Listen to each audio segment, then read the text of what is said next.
Hadis riwayat Imam Bukhari, Imam Muslim, Abu Daud dan Tirmizi. Daripada Abdullah bin Umar radhiyallahu anhuma.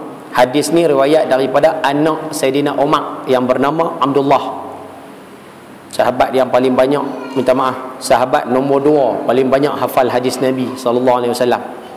Selepas Abu Hurairah, Abdullah bin Umar, dia nombor 2 paling banyak.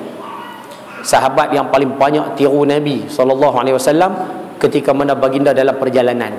Baginda kalau berjalan musafir pergi mana-mana, apa yang baginda buat, manusia yang paling kuat tiru Abdullah bin Umar. Cukup kuat tiru tu.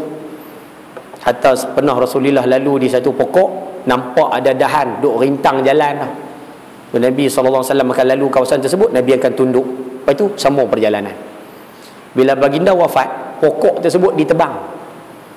Tapi Abdullah bin Umar bila dia lalu jalan tersebut, dia perasan tempat ni dulu ada satu pokok. Baginda dulu kalau berjalan bawah pokok ni, baginda akan tunduk sikit badan.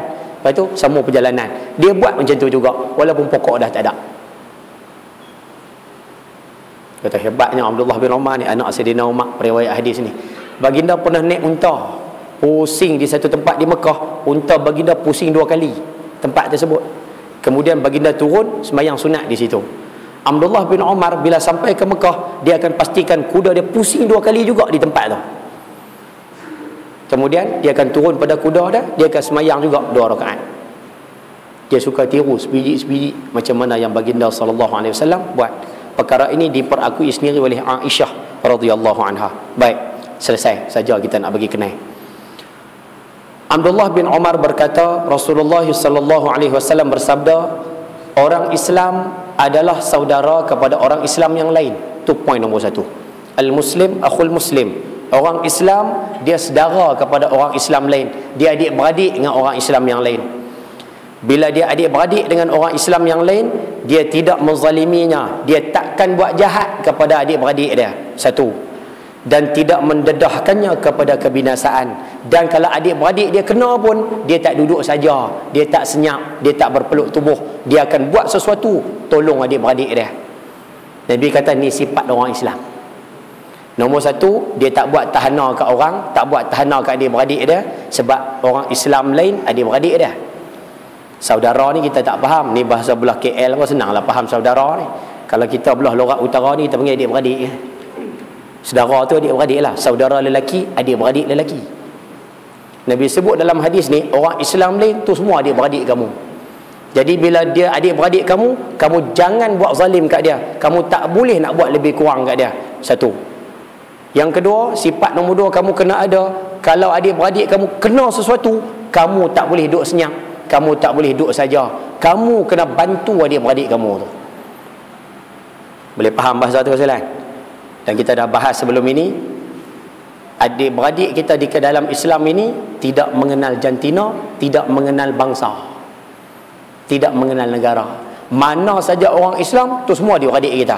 Walaupun dia Bangla, walaupun dia Rohingya, walaupun dia Afrika, walaupun dia orang putih, walaupun dia orang Palestin, walaupun dia orang Arab, walaupun dia orang Mongolia.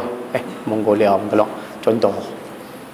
Nama kata orang Islam, dia adik-beradik kita, tak kira apa saja bangsa ataupun negara. Kemudian baginda pesan lagi, siapa yang menolong hajat saudaranya, siapa di kalangan kamu orang Islam tolong adik-beradik kamu yang lain, Allah akan menolong hajatnya. Allah akan tolong sempurnakan hajat dia. Kamu ada hajat nak sesuatu, tolong orang, Allah akan sempurnakan hajat kamu. Yang ini kita dah ngaji dah sebelum ini. Siapa yang melepaskan kedukaan seorang Islam, siapa hidup atas muka bumi, ada orang susah, dia tolong. Ada orang berhajat sesuatu, dia tolong. Ada orang tu dalam kesusahan, dia bantu walaupun diri dia susah. Allah akan melepaskannya daripada kedukaan pada hari kiamat. Hari kiamat, Tuhan pelepas dia pula daripada penderitaan di hari kiamat. Kamu tolong atas dunia kamu tak dapat apa. Hari akhirat Allah janji kelepasan daripada kesusahan pada masyarakat. Boleh faham masalah? Istilah tu no? Baik. Siapa yang menutup aib orang Islam, tak menceritakan keburukan orang Islam kepada orang Islam yang lain, tak ceritakan satu-satu benda memalukan orang Islam ni pada pihak yang lain, Allah akan menutup aibnya pula di hari kiamat kelak. Allahu Akbar Ustaz. Hadis ini nak tunjuk pada kita Ustaz, nak tunjuk bahasa mudah ni macam ni. Satu sifir mudah yang kita boleh faham, ayah-ayah kalau buat baik kat orang, Islam tidak mengajarkan kita, dia pula wajib balas baik pula pada kita. Islam tak ajar pun macam tu. Islam tak pernah mengajar kita, kita kalau buat baik kat orang, orang tu kena balas baik kat kita pula. Kita kalau buat sesuatu kat dia, dia wajib balas baik pula pada kita. Islam tak pernah ajar sikit pun macam tu. Yang Islam ajar, kamu buat baik kat orang, Allah ganti. Faham maksud saya tu Ustaz? Tunggu Ustaz. Kita selama ni hidup, kita duk minta kalau boleh kita buat baik kat dia, kita nak dibalas baik. Islam tak. Ayah-ayah naik kereta, bagi laluan, jalan jam, bagi laluan kat orang, orang ni masuk, orang ni masuk. Kalau ayah-ayah mengharapkan, tu Ustaz, kami bagi laluan kat dia, nanti dia pun kena bagi laluan kat kami. Dah. Allah akan pemudahkan hidup kita, sebab kita memudahkan kehidupan orang.